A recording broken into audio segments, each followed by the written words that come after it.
in face first. Drag you down with them. And honestly, we didn't want to come up for air. Nope.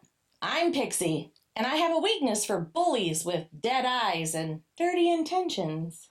And I'm Chica. I clearly need therapy after this one, but I'll be damned if I'm going alone. For sure, girl. I'll be right with you. This is Heat Between the Sheets, where taboo isn't a warning. It's an invitation. Because this story isn't just dark, it's corrupted, twisted, and unapologetically jacked up. We're talking obsession, exploitation, online voyeurism, and the kind of violence that leaves fingerprints on your brain. And if you think that sounds like too much, you're absolutely right. And yet, here we are. Before we dive into the depravity, the danger, and all the deliciously twisted darkness this episode is about to unleash, we need to throw out the warning. This show is for entertainment purposes only. It's strictly 18 and older, and yes, there will be spoilers in this episode, and yeah, you should be 18 and older for this episode. If violence, manipulation, or the most unhinged kind of obsession isn't your thing, consider yourself warned. Oh yeah, triggers were listed at the beginning of the episode, and you can always find the full list at hbtspodcast.com.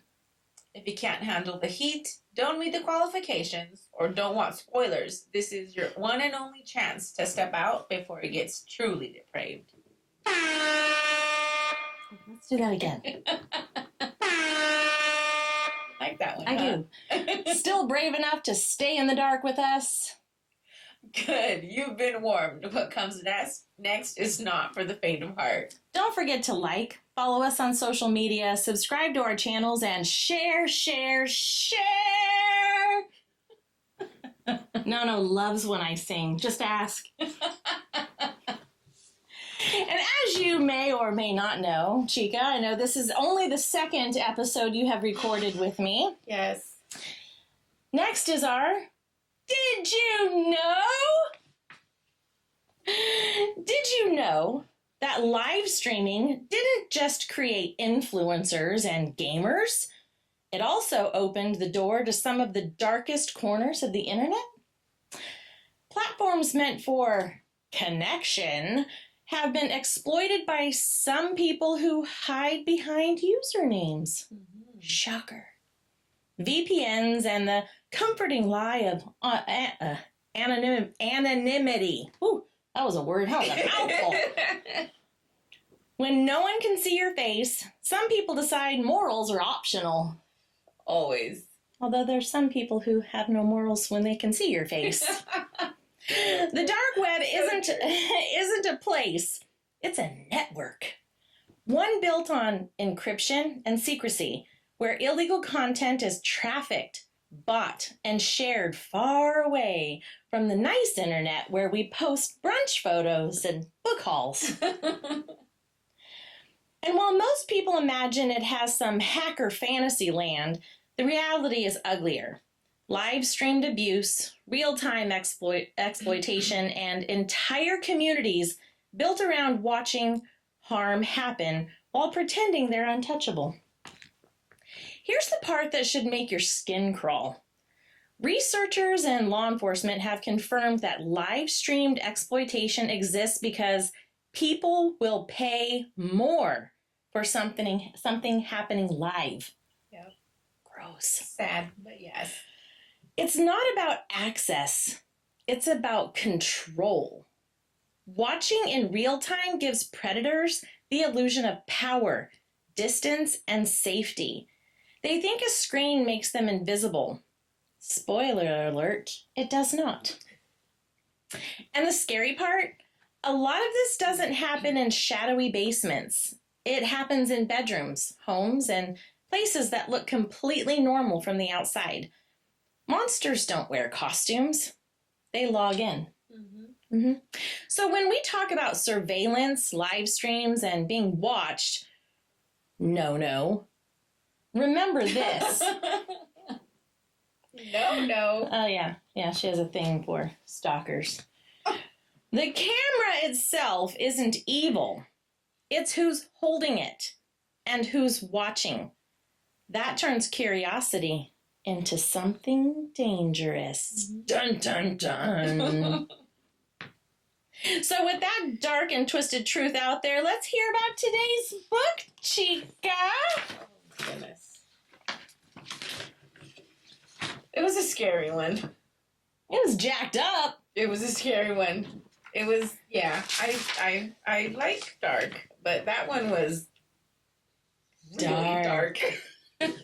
Which is why, let's be real, I had to have you read it because there was no way Nona was going to get on board with this one. I had to pause. I had to read and stop for a couple of days. That's why it took you a while to get through this one. And this was, And to be then honest with you, the third time I read the book. Yeah. 3 times? Yes, you went ma'am. through all that? Yeah. I can't imagine. And I read it like all the way through. It only took like 2 to 3 days for each time. Oh, no. It took me. I clearly have a darkness in me. Apparently. And believe me, this is dark. Yeah. This. From start to finish.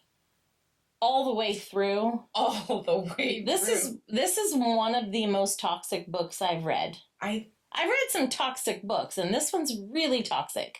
And they even call themselves toxic. Yeah. So if that tells you anything. But it's good. It is good. It is good. But, like I said, I can only take... Man. Yeah. Jesus. It took me a minute to get through it. That's saying something, because it even took you a lot. Damn. Okay. Yeah. All right. Tell us about Green Light by Jescie Hall. So Montana, which is her online name is Venom X. No. Are you missing? Am I missing? Are you missing the actual... Did I not print it? Did I delete that? Oh, I'm reading. My bad. I'm reading it. I need to get my shit together. Let me read. I'm used to Nona reading the book summaries. And I flipped the goddamn script on everyone today. I'm going to read the book summary and you're going to read the main characters. Fuck. Okay, sorry. Let me read Green Light by Jescie Hall's book summary. Okay. And then you're going to read the characters. Sorry. Green Light is a dark college romance where obsession starts online. It gets violently personal. 2 strangers meet behind usernames, King Cobra and Venom X, drawn together by lies, desire, and a twisted digital game that spirals out of control. When one of them disappears, love curdles into rage and revenge takes its place. Then fate steps in with a cruel twist. They're no longer anonymous. They're step-siblings, forced into the same real orbit, carrying secrets, trauma, and unfinished business that refuses to stay buried. What began as obsession turns into psychological warfare, power plays, and a dangerous push and pull between hatred and need.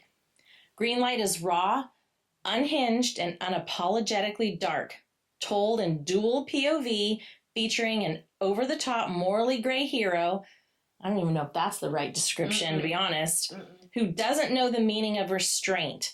It's a standalone story where obsession masquerades as love, revenge feels justified, and crossing lines isn't a question of if, but how far. Yeah. Right? Okay, now Chica's gonna read the main character descriptions. Okay, so main characters, Montana, which is also known as Venom X, is a smart, secretive, and way too comfortable playing dangerous games online. She's trauma-wrapped in confidence with a talent for manipulation and survival, and yeah, she knows exactly how messy she is. Shane, known as King Cobra online, is obsessive, vindictive, and operating at an unhinged level most people reserve for true crime documentaries. He doesn't just hold grudges, he turns them into personality traits. Yeah, he does. Waiter, Shane's roommate, that name. That's how you say it too, it's Weeder. Not sure where it came from either, but that's the only name he has. Weeder. Shane's roommate and built-in chaos support system. Loud, loyal, and always one bad decision away from jail, but somehow still the most emotionally stable man in the house. So true. Right? Josiah. Known as Cy, also. I didn't write that in, but Josiah Cy. Oh, that's right. Yeah. Okay. That's right. I forgot that. He is the quieter roommate with a brain that never shuts off, protective, observant, and carrying more guilt than he lets on, especially when it comes to his sister. Gabriella Markson, Ella Marks, online mentor turned tragic cautionary tale, intelligent, influential, and deeply trusted until she becomes proof that playing dart games online can have very, very real, deadly consequences. Mm-hmm. Wes, Montana's boyfriend and a walking red flag detector, unfortunately ignored. He's steady, normal, and entirely outmatched by the chaos Montana keeps choosing. I don't like him. Yeah, he's a D-bag. Lana, Shane's on-again, off-again tattoo artist with boundary issues and attitude for days. She's sharp, unapologetic, and absolutely not here for anyone's emotional growth. Arc. Rocco. I love Rocco. Rocco's great. Doberman Pinscher. He's a dog. Elderly, vicious, and bilingual in German only. Yeah, that was surprising. A four-legged menace with zero tolerance policy for stupidity unless you come bearing a beefstick. Montana won his loyalty in under 5 minutes, proving once again that fearsome protectors are just snack and motivated softies with standards. Yeah. So that is our book summary and main character descriptions. I mean, there's also some other side characters in there, like Alex. I didn't mention him. I forgot to bring him in there, but Alex is in the, I forget the name of the orchestra at the college she's going to, but it's a very prestigious orchestra that everyone fights to get into, and you have to be like the best of the best. And Alex used to teach at Juilliard. That's how good he is, and he's in this orchestra, and he's a cellist. He is important in the story. And he's also very like clean cut, very always like pristine, like Armani suits and stuff, like snobbish in a bit in that aspect. Am I right? Okay. Yes. Okay. So the story opens up with Montana, if I recall. I know I've read this book 3 times. I read this several years back.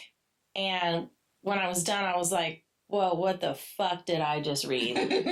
Like, God. I was like damn. that after the first chapter. Yeah. So I read, and I was bummed when after I read this, I was like, shit. Because I had already, so this had to have been in early 2025 when I read this, because I had already gone to my book convention in Vegas in 2024, October 2024, and I had purchased and got an autographed book, That Sick Love or whatever by Jescie Hall that I loved. And I was bummed that I'd already met her and got that book autographed, thinking, damn it, why didn't I read this first to get this fucking book autographed by her? Like, yes, damn it. Yeah, it sucked because I haven't had an opportunity to meet her again to do that. Otherwise, I would have. So I'd read it and I was like, whoa. And while I was reading it, I had told my lead worker, Navdeep, I was telling her about it. She's a reader too. She reads all kinds of stuff. I think she reads a lot of the psychological thrillers, but she's open. I was just telling her about it, and I had gotten like 70% in or whatever in the book. I hadn't even finished it, and I was just like, it's like a jacked up book.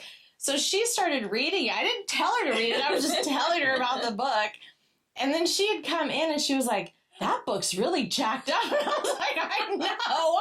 I told you it was. But I loved it. It's a 5-star book to me. Me too. So then earlier in this year, when we planned to record earlier, months ago or whatever, we were going to do this. I had reread it again just to prepare. Uh-huh. And then things happened. We couldn't record on time. And then now we're here to record. So I went ahead and got the Audible version of it. Yeah, so I listened to the Audible version the third time I read it, and I listened to the Audible. And still, I mean, it's just as jacked up that way. Should I listen to it? I loved the Audible version, but I loved reading it too. But I haven't listened to it. I just read it, and good God. The Audible version was, I don't know, it was really good, but a lot of the Audibles I'm listening to these days I just think the narrators are really good at what they do, because they really put a lot of the personality and additional like scoffing and stuff. It makes a difference. They give that character life and personality when they're reading. So there's a male and a female reading. So there's, it's not just like a female doing both voices. So you have a man, and it's a young, because Shane is 2 years older than Montana in the story. And so the voices that are done, they feel that age. They aren't like adult. So you have that. And both of these characters are highly intelligent. Yes. So a little backstory on Montana. Her parents were split apart for whatever reason. I'm not even sure if they were ever married, but dad kind of bailed. So she was raised by her mom, who was a hella junkie. Junkie. So envision like ghetto apartment, guys in and out. Yeah, guys in and out. She's always doing whatever she can for her next hit. Well, and she loves her daughter Montana. She does, and she shows that by always inquiring about things, but she always expects Montana to save her and help her. Well, Montana doesn't want to go live with deadbeat dad. She doesn't want to lose her mom. She doesn't want to go into the foster system. So she finds her way into the dark web, onto this website that caters to underage live streaming porn. I mean, that's pretty much what it is. Yes. And she gets herself some subscribers. And Shane, on his side of the story, at the same time, he is going through his own battles. His dad is extremely abusive. He's drunk. He's putting cigarettes out on Shane. He's literally physically beating him. Like, it is unpleasant. So Shane's escape is meeting up with Venom X, which is Montana, as King Cobra online. And he feels they have a connection. And so Montana at the time is 15 years old. And so he's 17. And they both actually bond with each other. But he's now draining family accounts. He's draining dad's IRA account, because Shane is tech savvy, like highly intelligent in that world. So he's draining bank accounts. He's draining IRAs, all these things, right? So, but they confide in each other information about. So she tells him about how mom's pimps and drug dealers, the drug dealers are coming in to touch her, basically. Yeah. And that's her way to help pay for mom's drugs. Even though she doesn't really want it, she's doing it because she's helping mom. That upsets him. And he's trying, but she won't tell him where she's at or give any details like that. So he's doing what he can to figure out where she's at. And he tells her about his abuse things, and that upsets her. Well, she has a mentor through this website that she's working on, which was Ella Marks, who kind of held her hand and guided her through it. And they talked about their weird clients and stuff. And one of the last encounters or clients that Ella talked to her about was this one guy and the weird request he had given her, who was a music instructor or a musician, and something about Isle of the Night song, or it was something like that. So she gave her enough clues, then all of a sudden Ella Marks turns up dead, like horrifically murdered, tortured, horribly, tortured, dismembered, mutilated, raped, unbelievably mutilated. Yes. So she's like, I can't have this. So because she's like highly intelligent, becomes like a prodigy, and in 2 years becomes like world's greatest cellist, right? And in that time, by the end of that 2 years, her mom ends up getting arrested. Goes to prison. So she's forced to go live where her dad is, which happens to be at the same college that she's trying to get into this orchestra, which a chair opens up in the cello area. And when she went missing. She stopped doing the online stuff because she was all doing this cello stuff, right? Yes. So for like a couple of years, she's focused in on this, honed in on this. So she gets offline. Literally just dropped everyone type of a deal. Yep. And that includes King Cobra, aka Shane. And Shane lost his shit. And he went off the rails. So he was on drugs, on the streets, like he was a hot mess. He could not deal with it. OD'd a couple times. Like he was a disaster. And his friends, Josiah and Weeder, I think it's Weeder who owns the home that they live in, help get him cleaned up and shit. They would always find him. Always find him, dig him up off the street, drag his ass home. And the home that Weeder lives in came with the dog, Rocco. That the previous owner was German, so the dog only takes German commands. It's a great dog. He's old, but he can be real vicious, but he only takes the German commands, and he's overall, you can win him over. It's great. But Josiah, who goes by Cy, his sister was Ella Marks, Gabriella Markson, but they had no idea. She was the one that was murdered and Montana's mentor. They had no idea she was doing the online business. Not a clue.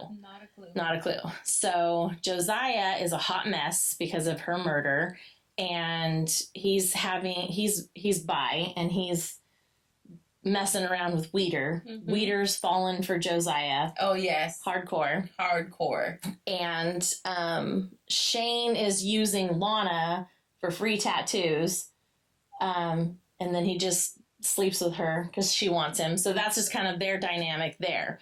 So in the meantime, Shane got his shit together and then utilized his smart brain and his tech business to hunt down Montana, where she was. Yep. And then started piecing things together, and he got her dad to hook up with his mom, who's a money hungry individual. Yes. So that it would bring her to him.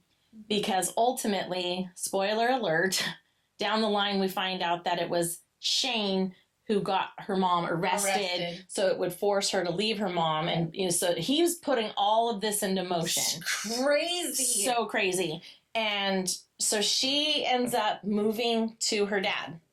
But her dad's like, I'm just going to have you stay at your stepbrother's house. You don't want to live with us old folks. And she's like, Jesus Christ, I haven't even seen you in years and you're already pawning me off on this dude. But okay. But before she gets to that point, she has an audition because, back up. She has a friend that she's been texting with for years in Ohio, I think, that she had met through some online music thing.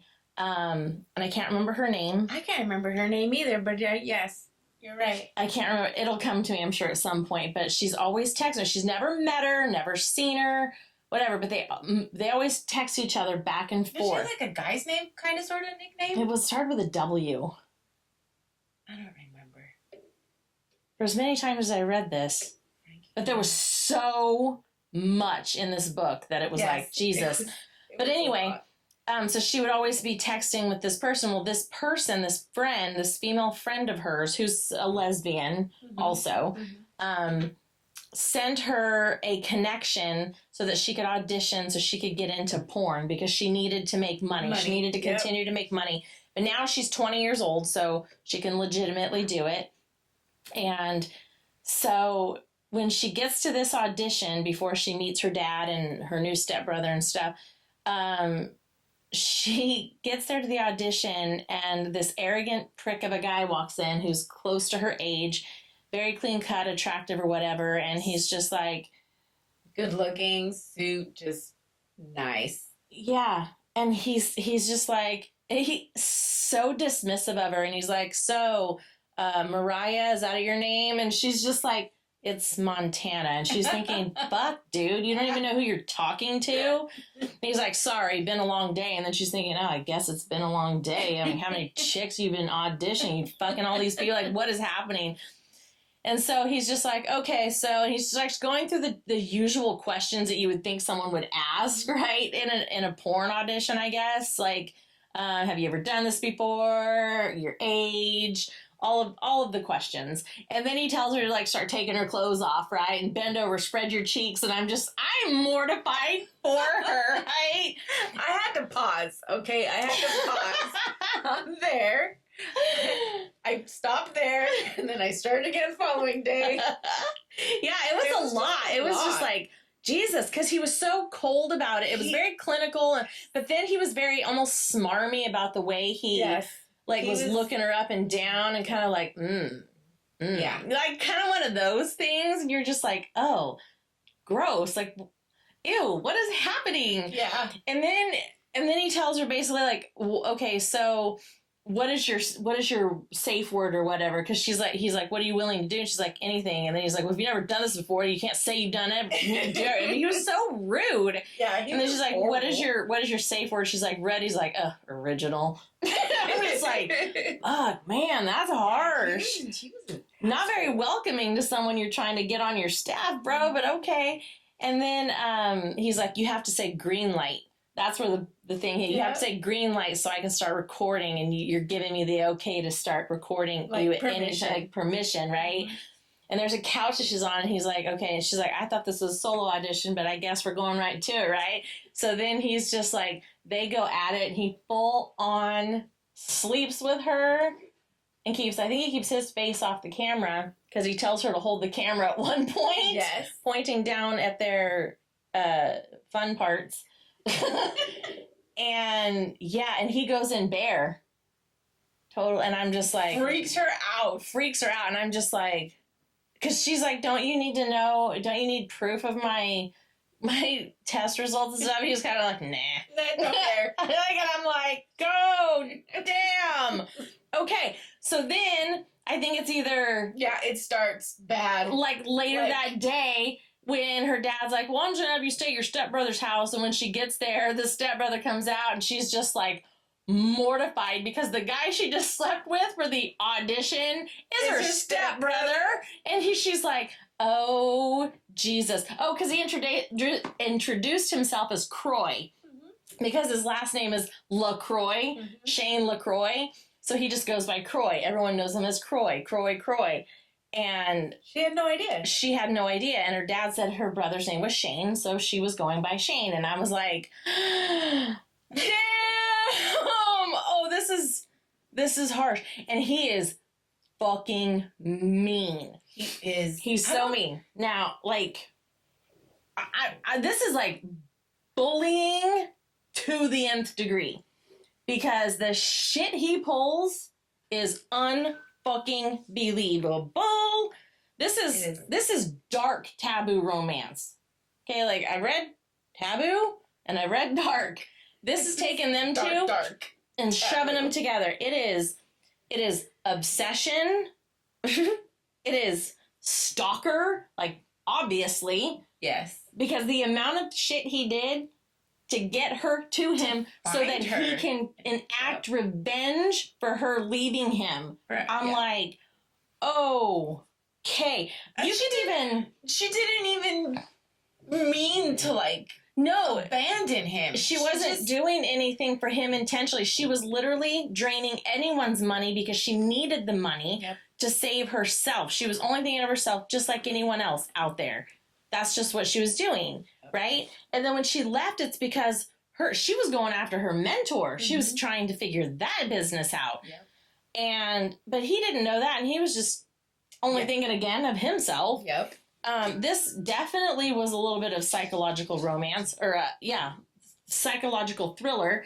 So when Ella was found in that abandoned mansion house or whatever, there was a homeless dude that was found there too. Or her body wasn't even found, just pieces of it. Like her blood and some hair and stuff. Like, I don't even think her body was found because it was just her empty casket that was buried. So it was gross. So it was a homeless man sleeping there. So he was accused and convicted of the murder, even though he said he didn't do it and they didn't care. So, yeah, it was off the hook crazy. Yeah, it just, from the very beginning, it was just a lot. It was a lot, and it didn't stop, like, ever. It was crazy. It was ugly and mean. And even the friends, Weeder and Cy, they wanted to be, like, helpful or nice to her, but they didn't want to piss off Shane. You know what I mean? Like, they just asked her, like, what did you do to get on his radar? Like, man. Like, they didn't understand why he loathed her so much. It took them... I mean, she was not a bad person. No. And when they got to know her, she wasn't... They liked her. So they just couldn't understand. Yeah, it took them till, like, 75%-ish into the book for them to even figure out who she was. He did things like when she moved in, he would turn the heat up in her room, so like hot box her in her room, so she would like force her out of her room. There was one piece of pizza in there, and I think Josiah or Weeder's like, oh, there's pizza in there, so Shane would grab it and lick it. Just in front of her, so there was like, she had no real money or anything to do anything. Her car broke down, so she had to take the bus everywhere, and they never offered her rides anywhere. He was just... I mean, they above and beyond mean. And I think one point, she was in the shower, and the doors are locked. Shane will just pop the lock and walk right in.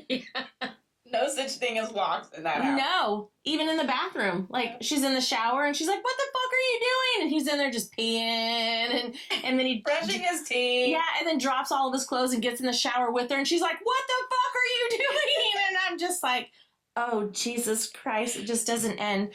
And then he does things like, he'll blackmail her and tell her, like, oh, he took her music, because she got into the orchestra, and he took the music she needed to practice with, and he's like, well, if you need it, come to my room. I'll see you in 10 minutes. Right? And then she gets in there, and he's like, okay. He sets up the camera, and he's like, take your clothes off. Oh, bring your cello, right? Yes. Take your clothes off. God. And he had a dildo on the chair, and he made her, or vibrating dildo or something, and made her perform while he recorded it. Yes. And her boyfriend, Wes, was the conductor's son. So she was really just using him to get close to the conductor because she thought the conductor was the murderer of Ella Marks because of all the clues pointed that way. Yep, because he was a professor and he played the cello. All of the music things, and he had that Isle of Night song, and he had just all of the pieces just fit. Everything pointed to him. Everything pointed to him. And so she was just trying to get in close to get the proof.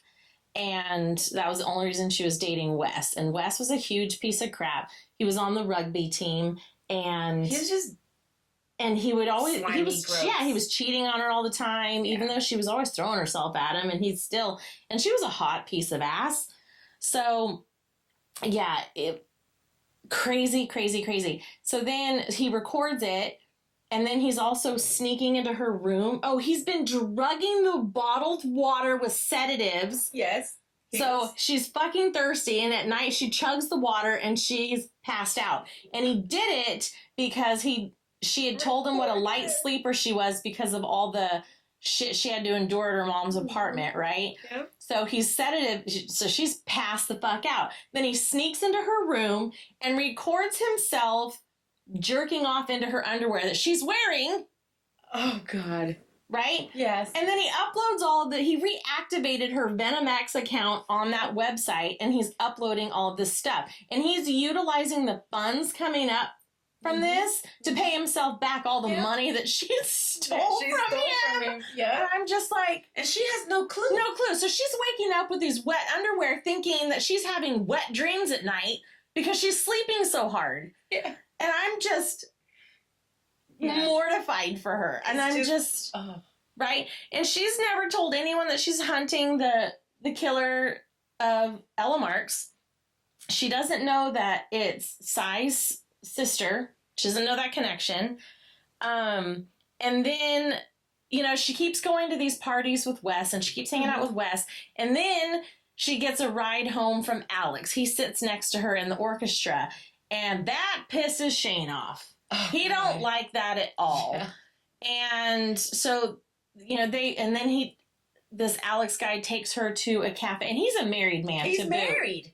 He's married. Totally married. And he takes her to a cafe, and he's like giving her muffins and coffee and stuff. And he's older, too. And he is older, obviously older. And so Shane decides to throw a party at the house, a bonfire party. And this devastated me even, that... so when she gets home from wherever it was, she was at whatever she was doing. Oh, because she had left the cello in the kitchen in the case or whatever, and she had gone to go eat with Alex. Yep. And when she gets back, there's a beautiful bonfire in the backyard, and all the people are out there drinking and having a good time, and Lana's sitting on Shane's lap.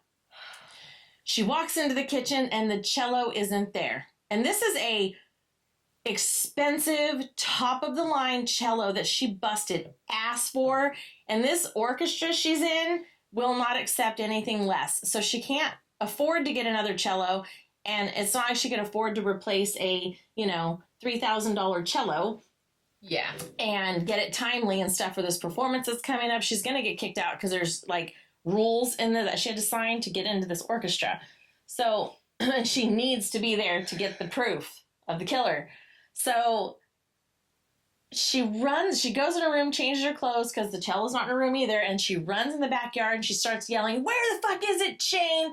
And then everyone's just like, God damn, because no one ever calls Shane Shane. It's always Croy, and they're like, whoa, someone's ballsy enough to... And nobody yells at him. No one yells at Shane because Shane fucking stabbed a professor in the neck with a pencil and didn't go to prison, so you don't fuck with that guy.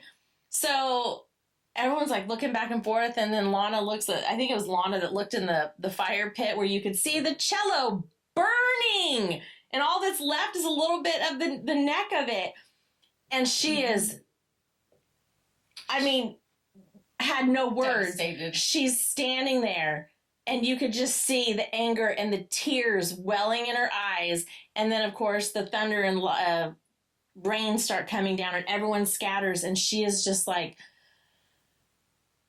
done. That to cry. I did too. That broke her. And so she took off running. She just took off fucking running. And Shane's like, "Montana, get back here." And of course they're like, go get her, go get her. You cannot have her running around town in this neighborhood like this. So he goes on his motorcycle, chasing her down, and he finds her by a bar surrounded by some guys in an alley that are mauling her. Mm-hmm. And stuff. And he literally, this is what was nuts, because he's obsessed with her, obsessed with her. And to a point, he doesn't want people to touch her. No. But he sees these guys grabbing her tit, pulling the shirt down, wanting to rape her. And he stands there watching it and says to himself, I could just let him take her. Yeah. And I'm like, oh my God, what is wrong in this book?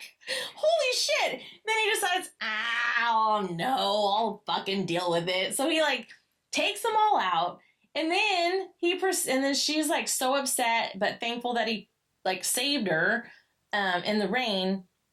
And then she wants to but she saw him. She saw him stand there. Yeah, she did. That's what's so crazy. She saw him watch this happen.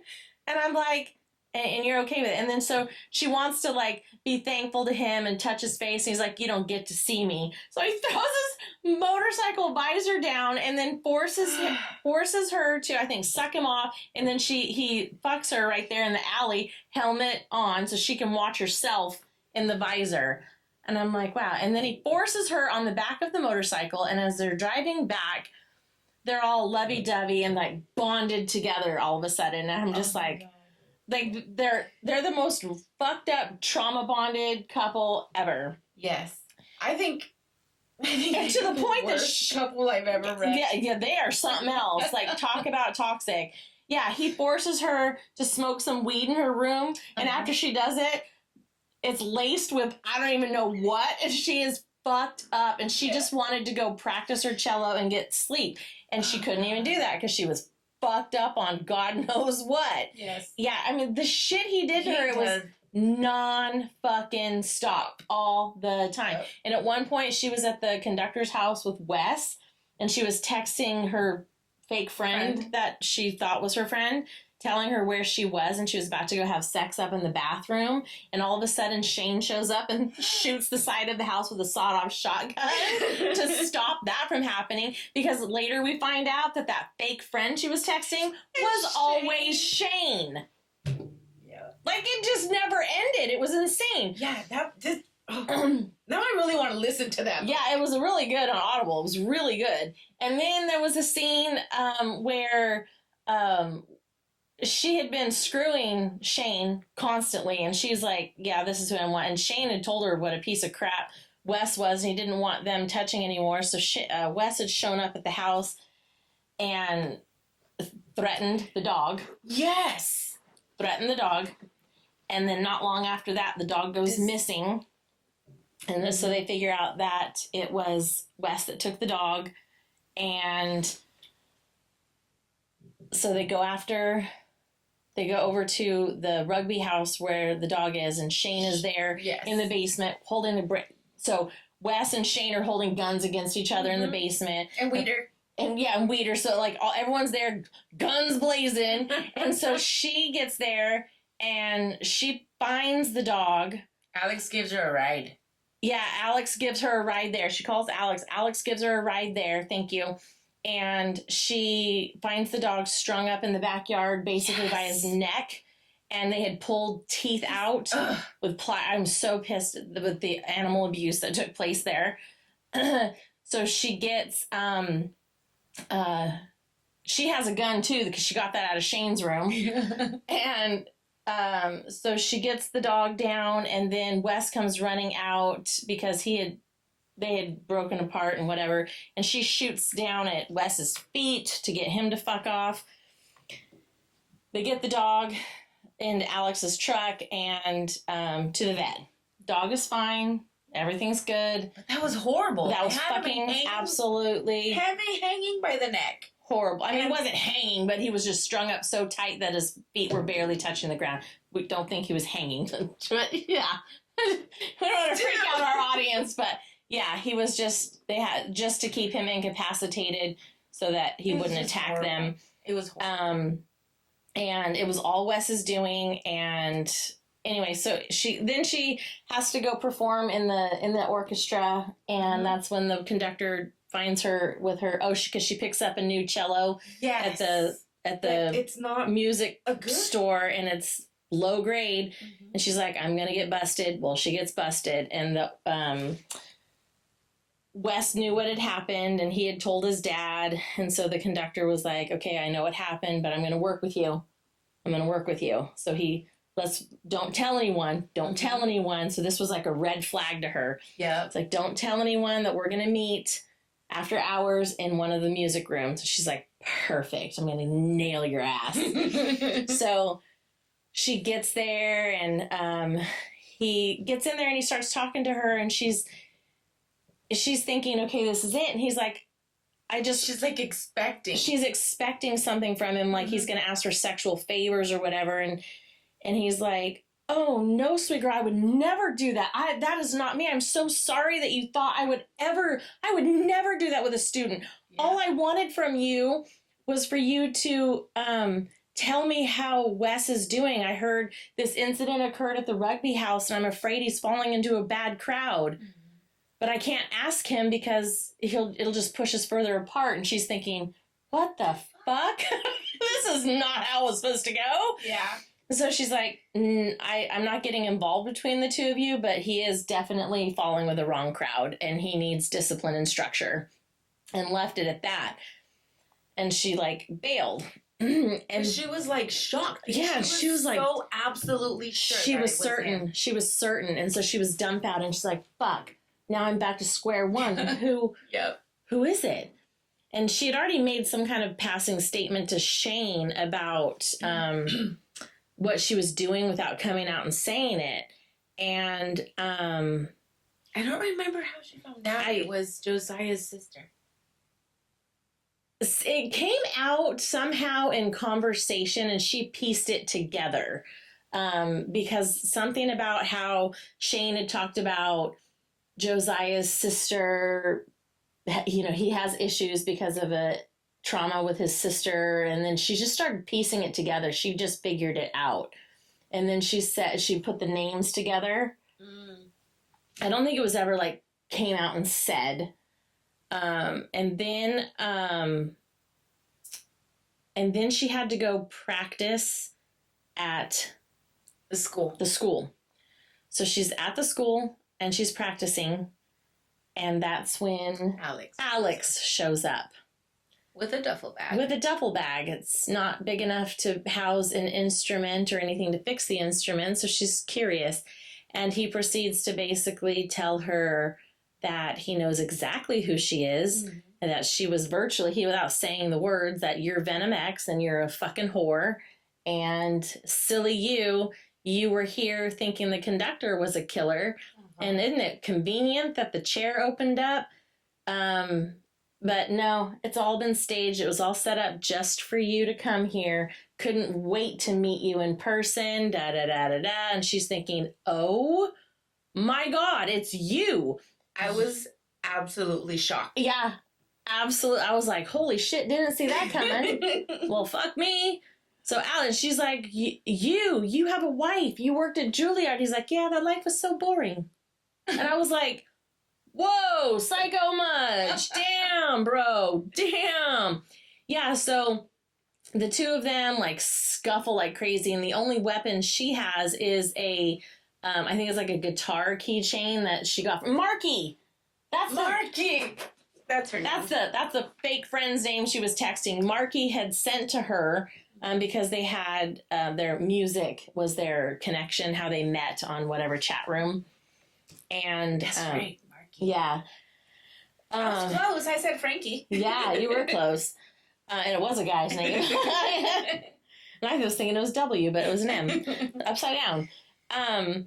So they scuffle, they battle each other. I mean, they beat the shit out of each other. She's using a music stand. Like, they are going the fuck at it before Shane finally gets there. And he figures it out. Yeah, he figures it out. Because Lana showed up at his house to see him and is all shaken and freaked out, saying that she was seeing some guy online that was a musician or whatever, and he was coming to town, and when this guy showed up at her shop, it was a well-dressed man, and he ended up tying her up with car cables, which matched exactly what was in Alex's car, because he had made a note about that mentally when they brought the dog back, and that he smelled like oranges and citrus, which is also a note Shane made about Alex, and that he was super clean cut and all these things, and he was calling Lana a whore, and he was like, oh my God. Yep. And she's like, the only reason she got away was because someone thought the shop was open, was trying to rattle the door and get in, and so he bolted. And so she got out and she went home, she showered, and then she came straight to Shane because she was freaked out and didn't know what to do. And so he was like, oh my God, he's gonna go after Montana. So he, jumped on his bike. He gets into a bike accident on the way there, forces some poor woman to reset his shoulder on the way there. It was like chaos. It was insane. Intense. I'm telling you, this book, you have to read it in pauses because it's just... I didn't. I did. I absolutely did not. I read think it all the way it's through. Longest it's ever taken me to read a book. Yeah. It's intense. It's intense and it's toxic. And it's insane. The epilogue was fantastic. I loved the epilogue at the end. When they live their happily ever after. But they're still fucked up. Yes. You know, and she's kicking his ass in the gaming world now. Yeah. And he doesn't know that she's the one. Oh my goodness. Snake awesome. Something or whatever, Snake Eyes or whatever. And she's beating his ass on the records, and he doesn't even know it's her. And he's all pissed. But yeah, they are extremely toxic, individually and together. Always, literally, from the very beginning of the book to the very end, and it never ends. And it's a lot of chaos. It's a lot of bullying. It's a lot of manipulation. Thank God she has thick skin and she's very strong. And otherwise, this would have been disastrous. Like insanity.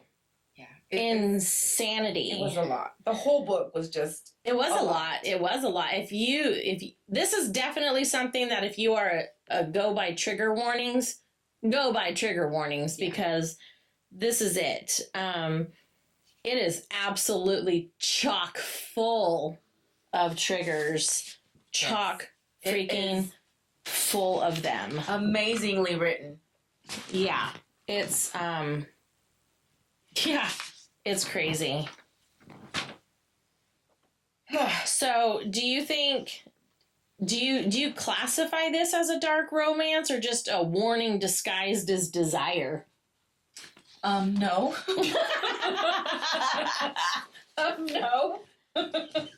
Yeah, it's absolutely dark. This is its own world of toxicity and drama. And there's so much anger on both sides. Yes. So much anger on both sides. Like I said, I think it's one of the darkest books that I've read. Yeah, it's pretty dark. It's dark. Okay. It's dark in not like a secret society or whatever. It's dark simply because of the anger and the bullying and the toxicity. Yes, and everything else. I mean, it was just. I mean, there's that murder plot thing that goes on. There's that, but that's not even the darkest part of it. It's literally the relationship between Montana and Shane. Yes. From the beginning, and you're just like, good goddamn. Yeah.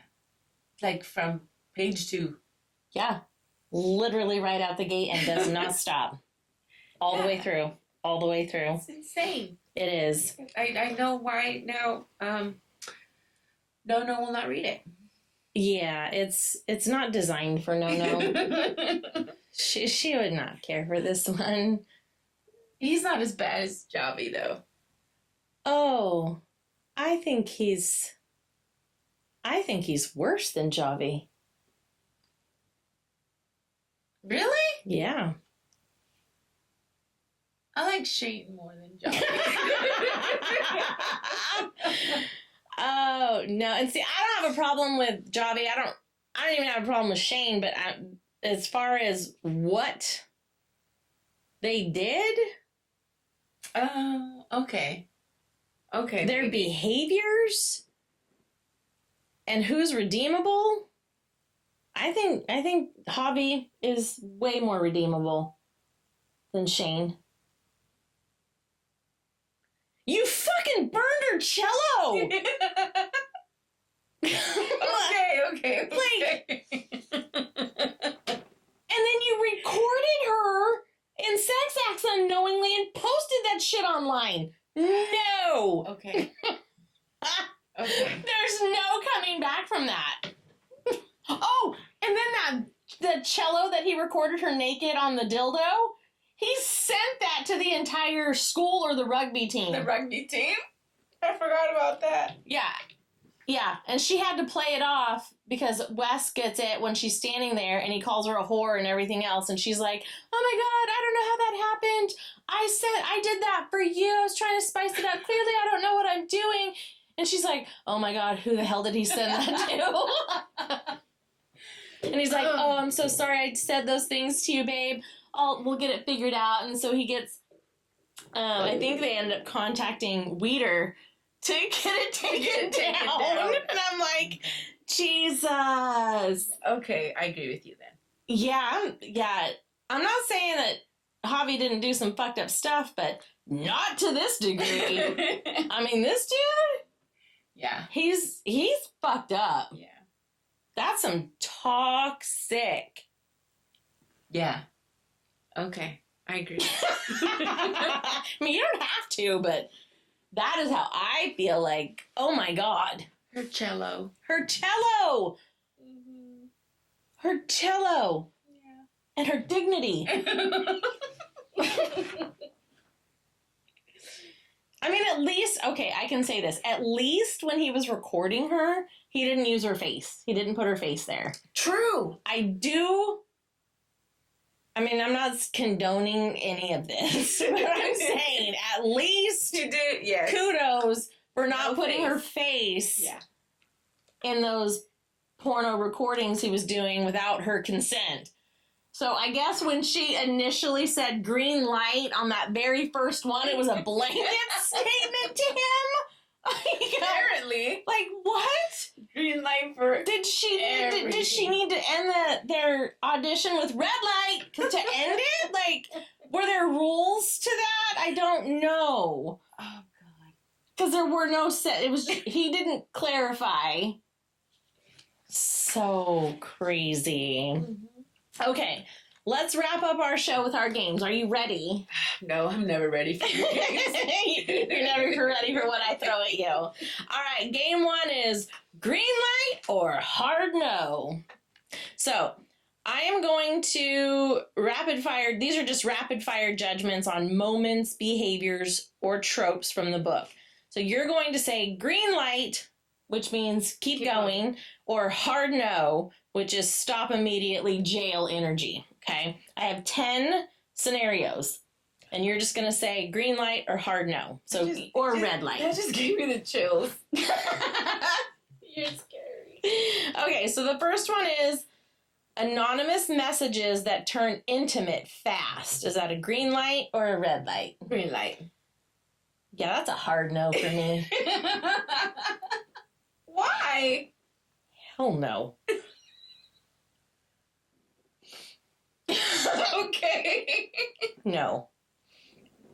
I usually don't respond to anonymous messages anyway. All right, next one. Watching someone online without interacting. Green light or red light? Watching somebody without interacting. Yeah, green light or hard no? Green light. Yeah, I'm with you. Green light. I can watch you all day. That's fine. Voyeurism at its best. Falling for someone you've never met in person. Green light or hard no? Oh, it depends. Girl, you got issues. Well, let's do green light. Okay, that's a green light for Chica and a hard no for Pixie. Someone knowing your body better than your real name. Hard no. Thank you. Me. Yeah, hard no for me as well. I'd be a little concerned. Power imbalance that becomes consensual. Green light. Absolutely green light. Feeling turned on by being observed. Hard no for me. Oh, green light! Keeping secrets that would destroy real life relationships. Let's do a yellow light for that one. That's not an option. It's either green light or hard no. That's how the game goes. It just depends. Okay, hard no. Okay, me too.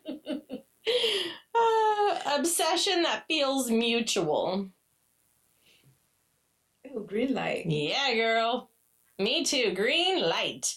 Wanting someone more because it's forbidden. Green light. Hell yeah. Green fucking light. And crossing a moral line and not regretting it. Green light. Oh, that's a hard I guess it depends on the line. Yeah, it's a moral line. That's your line. It's the moral line. But if it's a moral line, what other line is it? It's the moral line. Yellow. And there's no yellow light. Quit making up lights. Fine, we'll do hard no. Okay. All right. Next game. Alternate account energy or main account energy. Oh my goodness. So you're going to decide whether something is an alternate account energy, which is secret, hidden, and feral, or main account energy. It's bold, public, and no shame. Okay, so I'm going to give you 10 scenarios. You're terrifying. Okay, ready? Lurking, but never liking. Is that something you would use an alternate account energy for or main account energy for? Alternate account. Well, I'd use main account energy. What? That's I'm telling fine. you, you're terrifying. Saving screenshots for later. I don't do main account. Oh my god, I'm doing an alternate account for that one. Fantasizing about someone who doesn't know you exist. Alternate account. Well, I'm going to main account that one. Dude, what is wrong with you? It's just fantasizing. It's fine. Watching without being seen. Alternate. Yes, I'll agree. Okay, one. One. We agree on one. Sending risky messages late at night.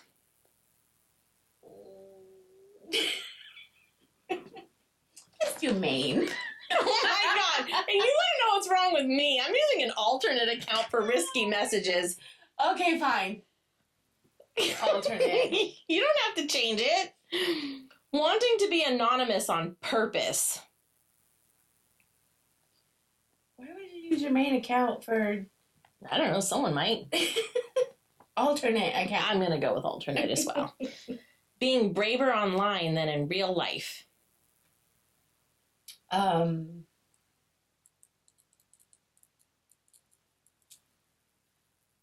Alternate. That one could be either for me. Either. I'm pretty much myself anyway online. I don't really hide anything anyway.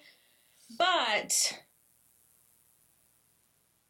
I could go braver on an alternate account. Wow. I could go real fucking feral. You know what? I believe that shit. Yeah, You're crazy. Letting someone know your secrets, but not your face. Alternate. Tell me you're gonna do main. No, I go alternate. Okay. Keeping a connection entirely digital. Alternate. Why would you do main? I could be both. Depends on what it's for, I think. I guess. Enjoying the thrill of being unseen. Alternate. Yeah, alternate for sure. Fuck yes. All right. All right. What the hell? I don't have any. Do you have any you want to throw at me? Are you good? No, I'm good. All right, then. So the real question is, when something feels that intense, that consuming, that impossible to walk away from, is it love or just something you were never supposed to survive? See you next time.